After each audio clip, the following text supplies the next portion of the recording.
मंच भी शामिल है, आप भी शामिल।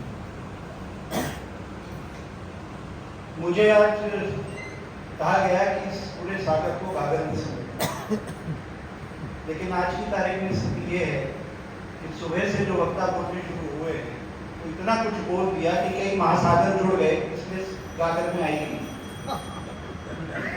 किस एक विषय को पकड़ो, किस एक वक्ता को पकड़ो।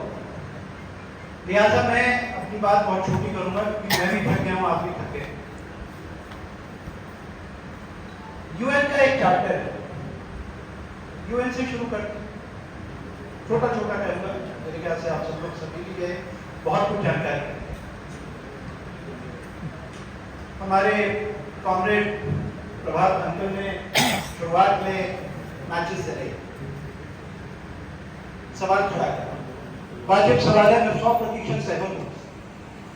हमारे बहुत सारे वक्ताओं ने उनके बात को काटा, पर मैं सहमत, ये व्यक्तिगत विचार, क्योंकि मैं एक समाजवादी हूं, एक सोशलिस्ट हूं, तो पूंजीवाद की व्यवस्था, उससे लड़ने का और उसके जो दुष्परिणाम है उन्हें मैं समझता हूं।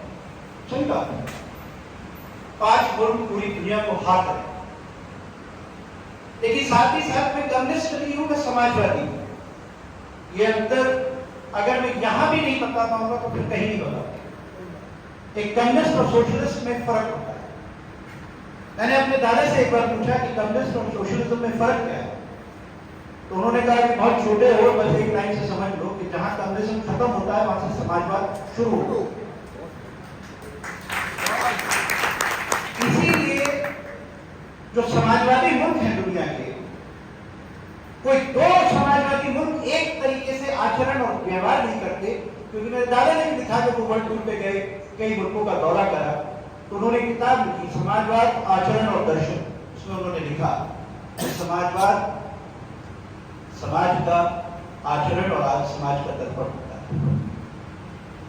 तो जब हम नीति बनाते हैं उस विचारधारा के आधार पर हमें देश को, कंपनीज को, संगठनों को, पार्टियों को चलाना होता है। वो विचारधारा तय करती है कि मुझे इस देश को किधर ले जाना है।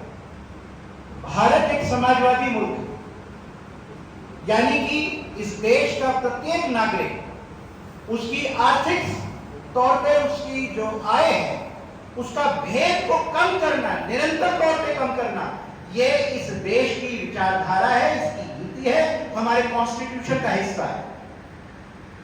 लेकिन अगर कोई पूंजीवादी सरकार आ जाए तो वो इस निरंतर जो भेद है उसे बढ़ाने के लिए, जो हम आज देख रहे हैं,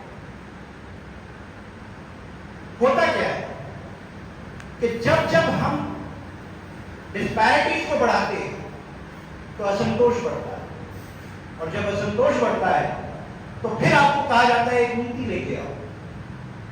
तो पूंजीवाद जब पूरी दुनिया पे काबिज हुआ तो पूरी दुनिया के किसानों में एक असंतोष पैदा हुआ, और इसलिए यूएन को मजबूर होना पड़ा कि वो एक चार्टर लेके आए। 1946 में ह्यूमन राइट कमीशन को, ह्यूमन राइट चार्टर को एक्सेप्ट किया था यूएन।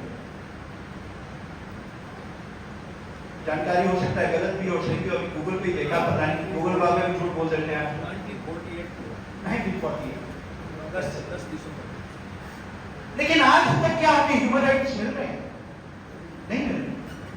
लेकिन आज हम पे एक आधार है कि हम अपनी लड़ाई किस आधार पे लड़े। ये छोटा सा भेद है, उसे समझना जरूरी है। अगर मेरे पास कुछ है ही नहीं, मुझे यही नहीं पता कि मेरा अधिकार क्या है, मुझे यही नहीं पता कि मेरा कर्तव्य क्या है, तो ना मैं अपने अधिकार के लिए लड़ सकता हूं, ना मैं अपना कर्तव्य निभा सकता हूं। इसलिए उस नीति को समझना जरूरी है। और हम लोग एक टीम है, हनुमान राम जी, विदेश दरार जी, मैं भी एक छोटा सा हिस्सा हूं इस टीम का, डीपी सिंह जी हैं, मैक्स सिंह करार हैं, फूल कुमार मलिक हैं जो फ्रांस में बैठे हैं, हम बहुत सारे लोग हैं, फालतू के लोग, खाना खा रोज सैटरडे संडे को बैठ जाते हैं 1 घंटा एक दूसरे से बात करते, लेकिन हम जैसे बालकों का होना बहुत जरूरी है, वरना आप जैसे समझदार कैसे अलग दिखोगे। ये बहुत जरूरी है। सवाल ये है कि नीति क्या है। मेरे पास एक चार्टर है, मैं उसे समेटता हूं। किसान, मेरी परिभाषा क्या है, ये वो चार्टर होता है। मैं खेत में खेती कैसे करूंगा, मेरी जमीन पे मेरा क्या अधिकार होगा, वो चार्टर होता है। उस जमीन पे मैं कैसे खेती करूंगा,